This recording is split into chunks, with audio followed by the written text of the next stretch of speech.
नयागढ़ जिला रणपुर ब्लॉक रे आज को 22 नवेम्बर 2020 चांदपुर ठारू आरंभ हो समस्त पंचायत स्तर में यही प्रशिक्षण शिविर कार्यक्रम शुभारंभ हो सारी। आज भारतीय जनता पार्टी द्वारा मंडल प्रशिक्षण शिविर चांदपुर मंडलर केरंडा टांगी ठारे आज अनुष्ठित होगा एक बड़ धरणर प्रशिक्षण शिविर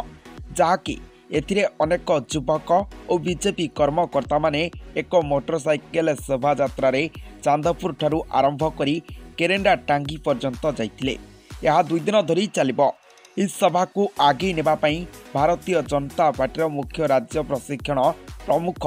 ओडिशा श्रीमती सुरमा पाड़ीको तत्वावधान रे सभा को आगे नेबा पई राज्य सभापति श्रीजुक्त समीर महांती को मुख्य आकर्षण भाव स्वागत करने सह किभली भाव रे भारतीय जनता पार्टी चिंताधारा को समस्त निकट में पहुँचाइबा पई कार्यकर्ता मानकु प्रशिक्षित करा संगे संगे देशपाई समर्पित होगा को शिक्षा दिगला।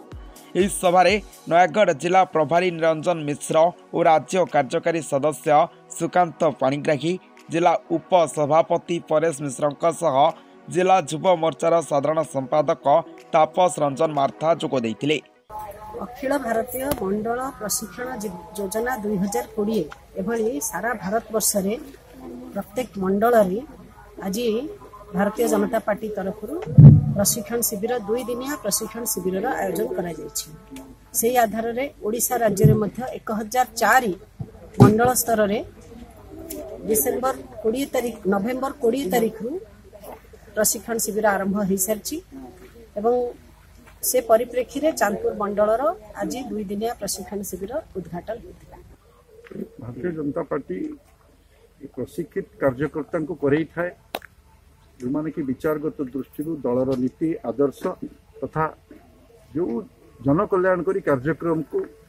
योजना गुड़िक चलती लोकों पाखे किभली पहुँचब तार एक मानसिक प्रस्तुति करा जाए। आगामी दिन में जो भली भाव में दुर्नीति भ्रष्टाचार व्यापी जाइए शासनकर्ता माने प्रशासन को राजनीतिकरण करिसेंती एवं राजनीति वर्तमान भ्रष्टाचार परिणत होइछि माफियागिरी परिणत होइछि ता विरुद्ध रे संग्राम करिया पई ये एक प्रस्तुति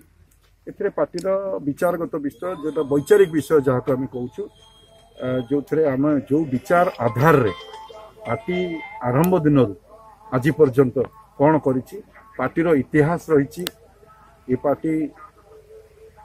इतिहास को जानिबार समस्त आवश्यकता अच्छी एवं भारत वर्षर पार्टी को विषय को नहीं समृद्ध करिछि एवं पार्टी गठनर उद्देश्य कौन केवल भोट राजनीति नुहे पार्टी शक्तिशाली करने देश को सामग्रिक भाव में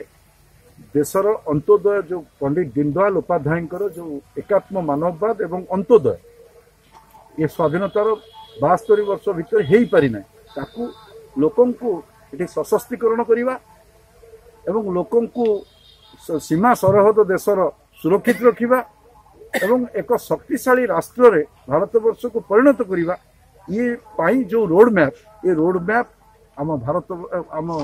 चांदपुर मंडलर समस्त कर्मकर्ता जानिबार आवश्यकता अच्छी यही 2 दिन में मध्य जानी पारिबे। नयागढ़ असित रंजन परिडांको रिपोर्ट चेतना मीडिया।